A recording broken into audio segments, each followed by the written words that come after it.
Graduation day was supposed to be one of the happiest days of my life.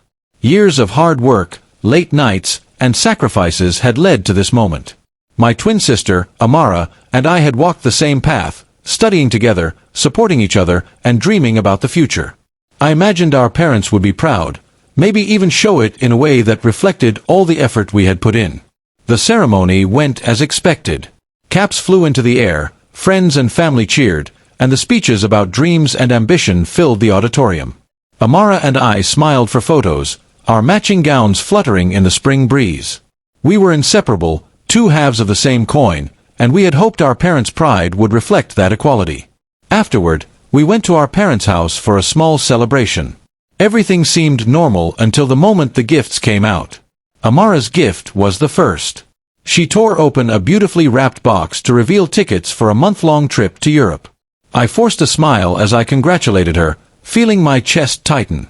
I knew she had always wanted to travel abroad after graduation, but a part of me had hoped my parents would at least match the effort for me.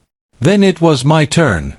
I opened the small envelope they handed me, expecting something thoughtful.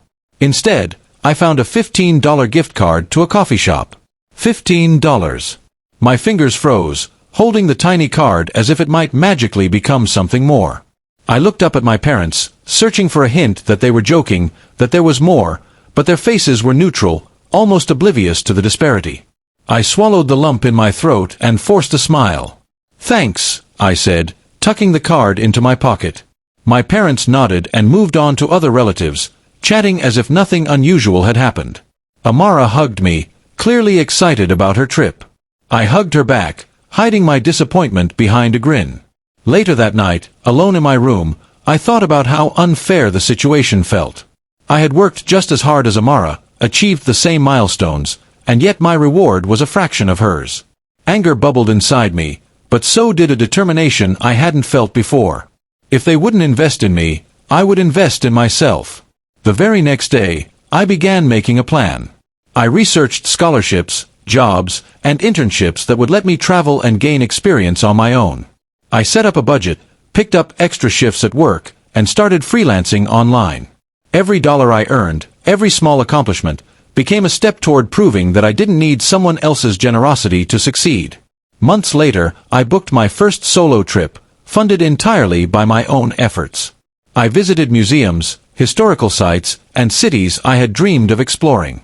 Each step I took felt like reclaiming something that had been withheld from me, a reminder that my worth wasn't defined by the size of someone else's gift. When I returned, I realized that the $15 gift card had unintentionally given me more than a week in a coffee shop ever could. It sparked a drive inside me, a fire to achieve independence and self-reliance. I learned that disappointment can be a powerful motivator, and unfair treatment can push you to accomplish things you might never have attempted otherwise.